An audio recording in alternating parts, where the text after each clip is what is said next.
अब हम लोग बात करने जा रहे हैं हमारे नर्वस सिस्टम के दूसरे पहलू की, द एंडोक्राइन सिस्टम।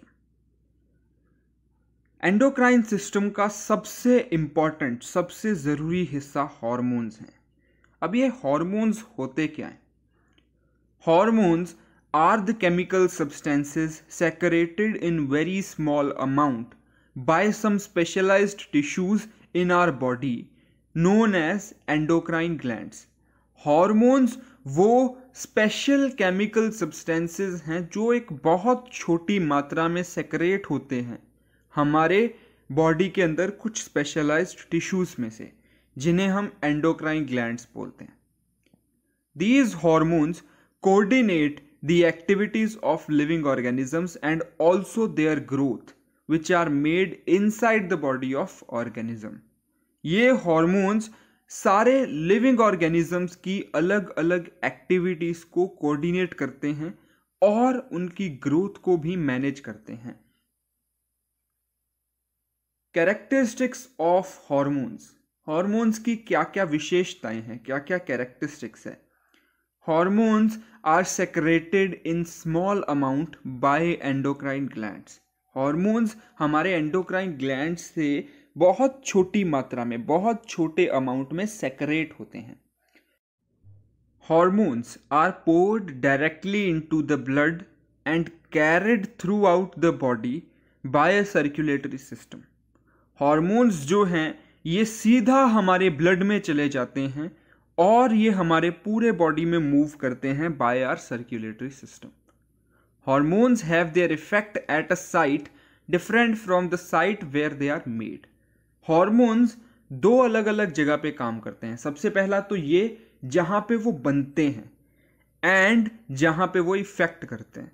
जहां पे वो हॉर्मोन्स बनते हैं उसे बोला जाता है site where they are made, and जहां पे वो इफेक्ट करते हैं उसे बोला जाता है टारगेट साइट। जहां पे वो बनते हैं और जो इनकी टारगेट साइट है ये अलग अलग होती है।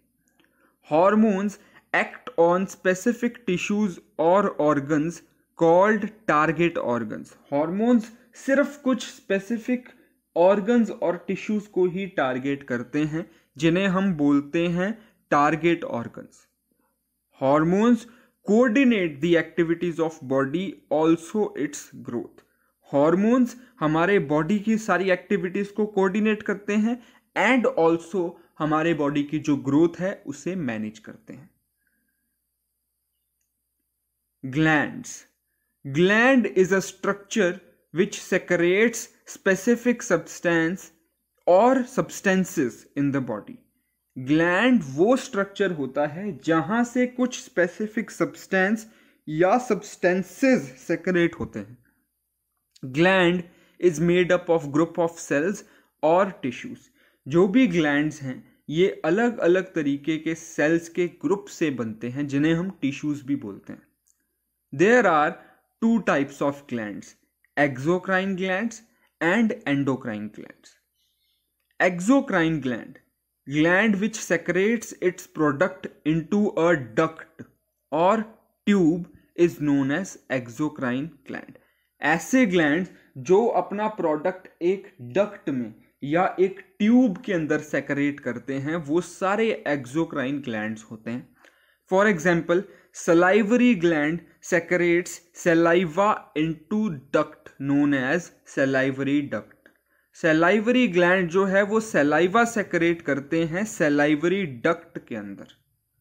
अगर हम बात करें endocrine glands की, gland which does not have a duct or a tube, it secretes its product directly into the blood is known as endocrine gland. Endocrine gland वो ग्लैंड होता है जिसके अंदर कोई भी डक्ट या कोई भी ट्यूब मौजूद नहीं होती।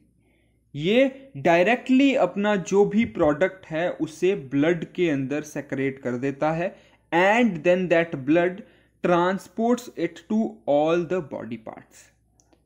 For example, adrenal glands present near our kidney. हमारे किडनी के पास जो एड्रिनल ग्लैंड्स प्रेजेंट है वो अपना प्रोडक्ट हमारे ब्लड के अंदर डाल देते हैं और वो ब्लड पूरे बॉडी में उस चीज को सेक्रेट कर देता है। Difference between endocrine glands and exocrine glands.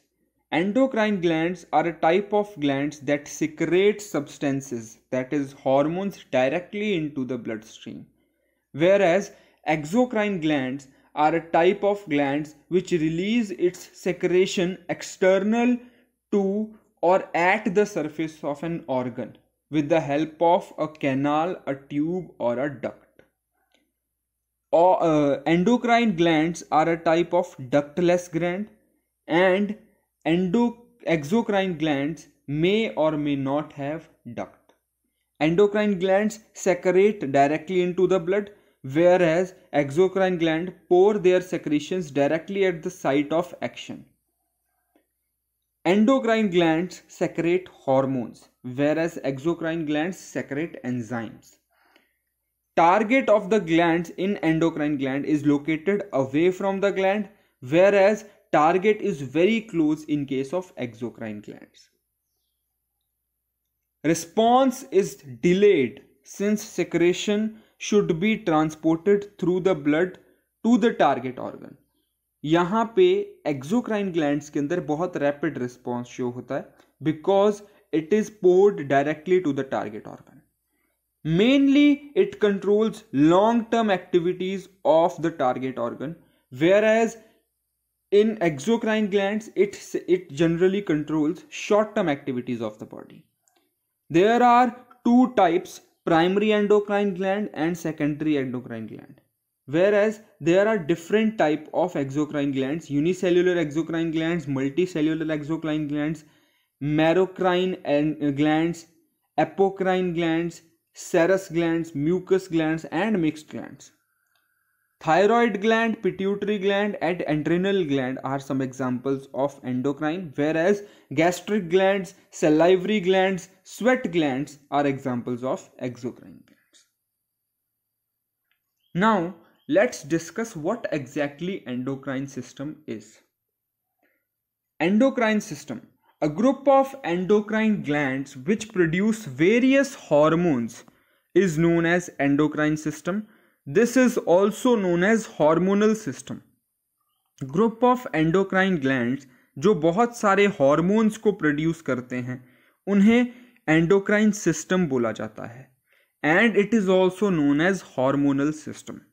In addition to the nervous system, endocrine system also helps in coordinating the activities of our body. जैसे कि नर्वस सिस्टम हमारे बॉडी के एक्टिविटीज को कोऑर्डिनेट करने में मदद करता है, वैसे ही एंडोक्राइन सिस्टम भी यही रोल हमारे बॉडी के लिए प्ले करता है.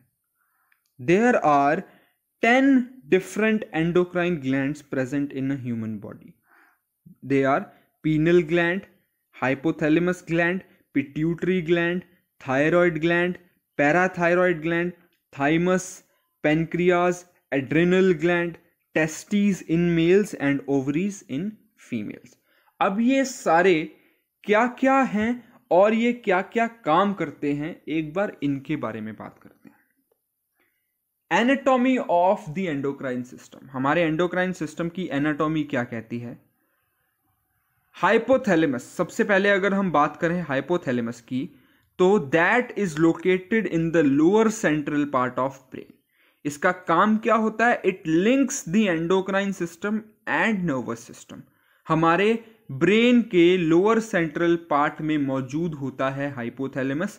ये हमारे ब्रेन को और हमारे endocrine system and nervous system को साथ में जोड़ के रखता है.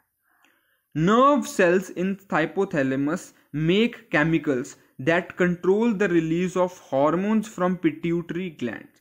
नर्व सेल्स जो भी हाइपोथैलेमस के अंदर मौजूद होते हैं, ये केमिकल्स ऐसे रिलीज करते हैं जो कि कंट्रोल करता है release of hormones in pituitary gland.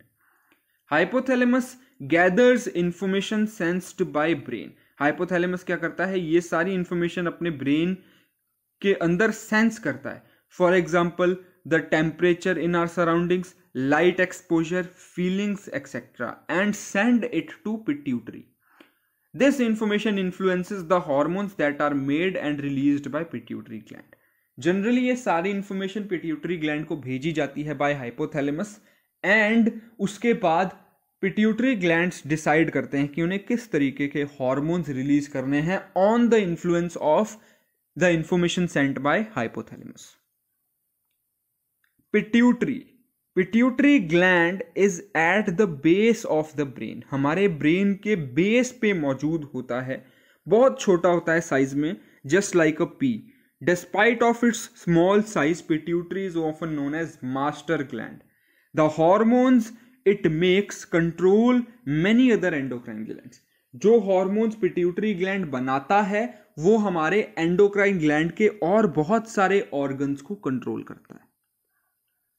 Pituitary gland makes many hormones such as growth hormone जो हमारे bones का growth, tissues का growth हैंडल करता है, whereas it plays a role in body's nutrients and mineral handling as well.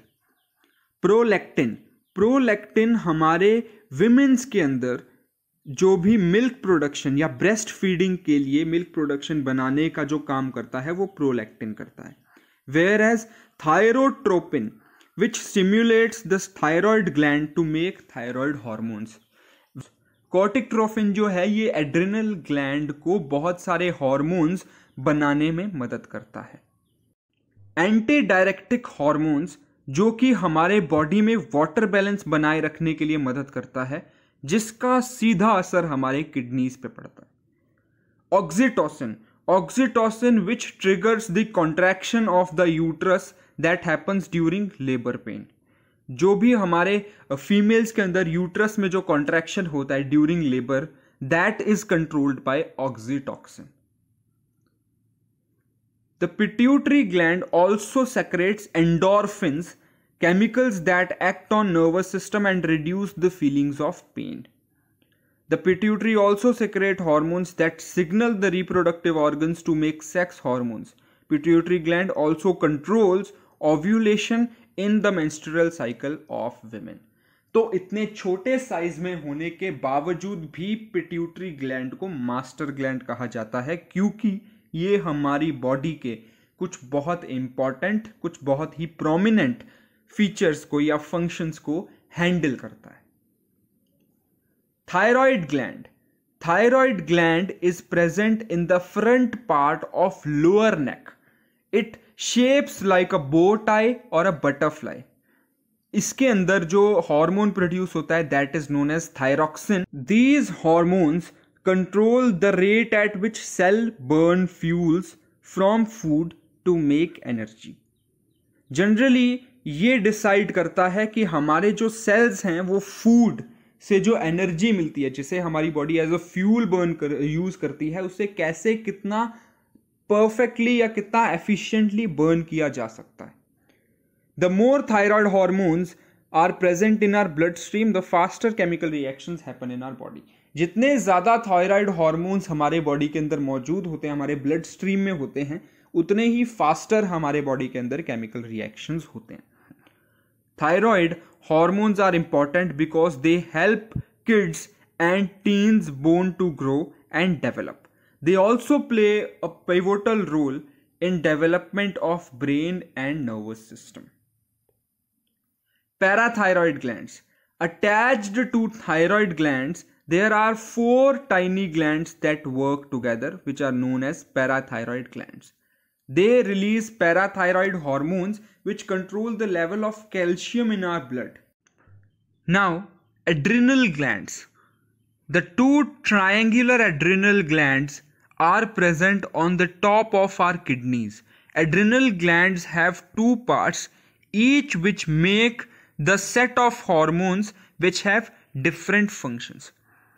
Outer part is known as adrenal cortex. The outer part is known as adrenal cortex. It makes hormones called corticosteroids that helps to control salt and water balance in our body. The body's response to stress, metabolism, immune system, sexual development and function etc. are handled by adrenal cortex. And the inner part is known as adrenal medulla. The inner part is the adrenal medulla. It makes catecholamines such as epinephrines, called adrenaline, epinephrine increase blood pressure and heart rate in our body when our body is under stress. Pineal glands. Pineal gland of body are produced in the middle of our brain. It secretes melatonin, a hormone that helps in regulating the sleep at night and the wake up cycle. Pancreas. Pancreas make insulin and glucagon, which are the hormones that controls the level of glucose or sugar in our blood. Insulin helps to keep the body supplied with the store of energy. The body uses this stored energy for exercise and activity, and it also helps organs work as they should. Reproductive glands. The main source of sex hormones, mostly in guys and girls, are gonads. The male gonads or testes are in the scrotum. They secrete hormones known as androgens, the most important of which is testosterone. These hormones tell a guy's body when it's time to make changes associated with puberty, like penis and height growth, deepening voice, and growth in facial and pubic hairs. Working with the hormones from pituitary gland, testosterone also tell guy's body when it's time to make sperms in the testes.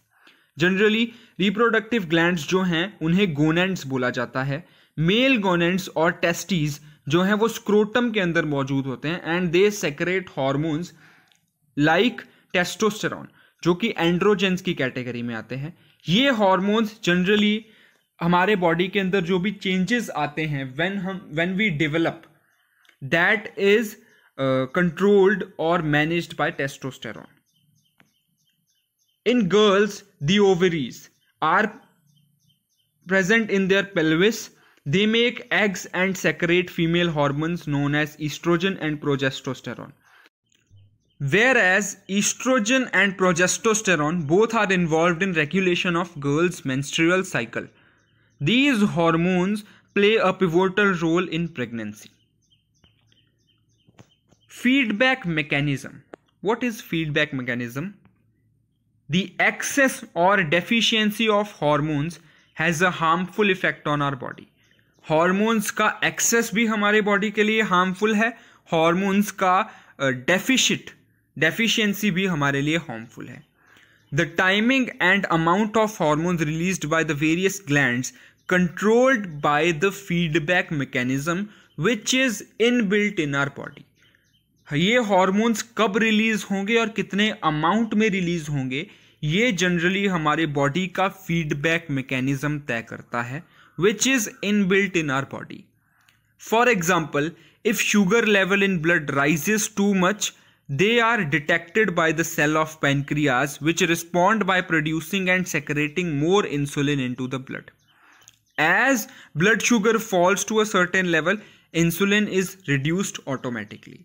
जैसा कि हमारे blood के अंदर अगर हम sugar level rise हो जाता है तो हमारे पेनक्रियाज के अंदर जो इंसुलिन प्रेजेंट है वो ज़्यादा मात्रा में सेक्रेट होना शुरू हो जाता है in our blood till the blood sugar falls down till normal.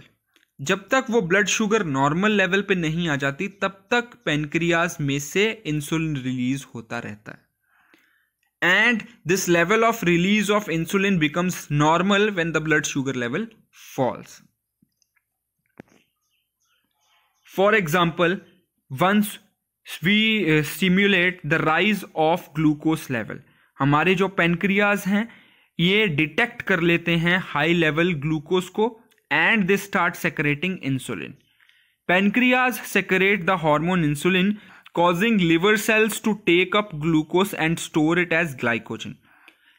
Insulin क्या करती है, ये ग्लूकोज को अपने पास लेके इसको ग्लाइकोजन के मात्रा में स्टोर कर लेती है.